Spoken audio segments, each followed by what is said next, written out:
et Brigéret ont goûté la paix des lieux.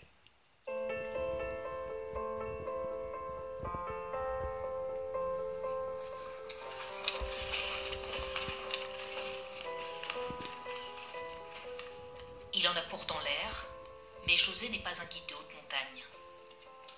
J'avoue que les idées naissent bien quand on est dans le silence et qu'on se donne un tout petit peu. Il nous emmène loin du bruit et de la fureur du monde.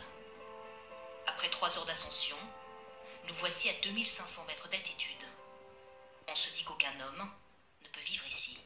On arrive au sommet du col du Grand Saint-Bernard. C'est notre maison, une maison qui a 1000 ans. Depuis 1000 ans, l'hospice du Grand Saint-Bernard accueille les aventuriers de la montagne. Un peu de thé. Volontiers. Un refuge, des gardiens en soutane et une porte toujours ouverte. Pour une nuit ou une simple pause. Ouh, l'anglais, moche. Il y a un silence, mais il n'est pas oppressant. On est bien, on est en paix. Depuis l'Antiquité, ils sont des milliers à traverser ce col entre la Suisse et l'Italie. Au XIe siècle, Saint Bernard, ému par la détresse des voyageurs, y fonde un hospice. Pendant des siècles, les religieux vont leur porter secours. Qu'ils soient empereurs, marchands ou pèlerins, sur leur chemin, ils ont trouvé ici un lieu d'humanité. En face de nous, on a une personne. On ne sait pas d'où elle vient, on ne sait pas où elle va, mais on sait que maintenant, il y a quelque chose qui se passe entre nous. C'est humain. Et ça peut être même divin.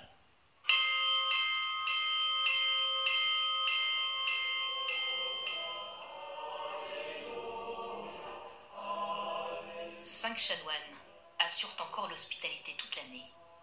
Une vie rythmée par les offices ouverts à tous.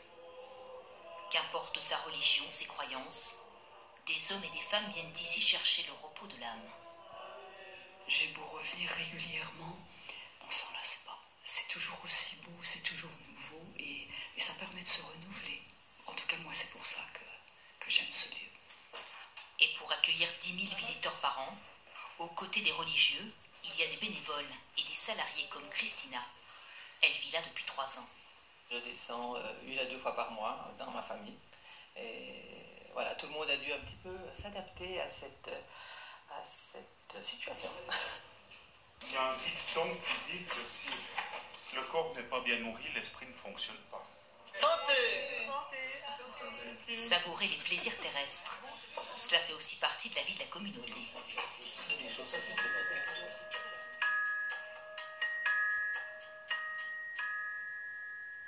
Pas un nuage. 6h30, le lendemain. Je vais rentrer les données pour Météo Suisse 3 fois par jour. Vivre en altitude, c'est aussi obéir aux lois de la montagne.